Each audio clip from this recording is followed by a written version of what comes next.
Therefore, India is ornated with many monuments that stand tall, bearing testimony to their contribution, like Taj Mahal, Qutub Minar, Red Fort, Jama Masjid, Char Minar, Gol Gumbad, Fatehpur Sikri, Agra Fort, Golconda, many forts, mosques, tombs and other monuments.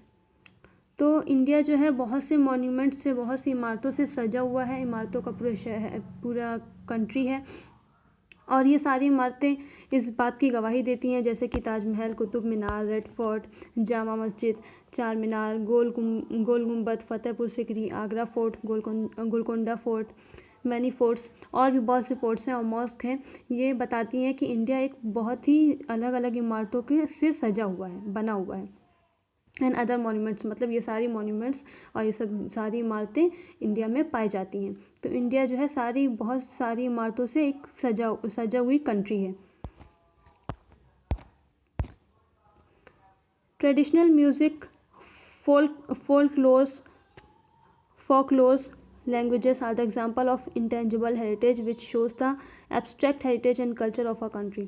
तो जो traditional music है, folklores एक dance होता है, तो जो music है, वहाँ के डांस है, लैंग्वेजेस हैं, ये सारे इंटेंजिबल हेरिटेज में आते हैं जो शो करते हैं हेरिटेज को और वहाँ के कल्चर को, हमारी कंट्री के हेरिटेज और कल्चर को शो करते हैं।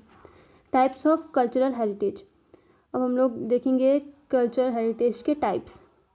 बिल्ट हेरिटेज, सबसे पहला built heritage, the old palaces, monuments and old buildings which are historical and architectural importance are our built heritage. तो बिल्ट हेरिटेज में हमारी पुरानी इमारतें जो होती हैं, ओल्ड बिल्डिंग्स और पैलेसेस जो होते हैं, महल जो होते हैं, मॉन्यूमेंट्स जो होते हैं, इमारतें जो होती हैं, वो सब आती हैं हमारी बिल्ट हेरिटेज में।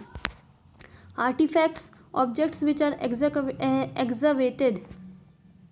विच are excavated or recovered by archaeologists which has a cultural interest are the artifacts of the past.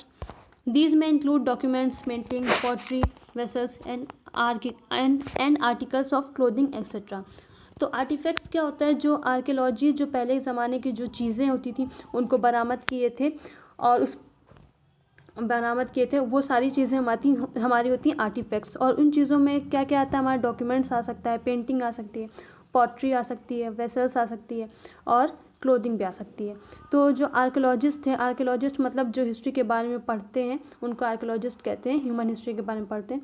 तो ये सारी चीज़ें जो पहले की चीज़ें बरामद किए थे, तो ये सारी चीज़ें कहलाती हैं आर्टिफैक्ट्स।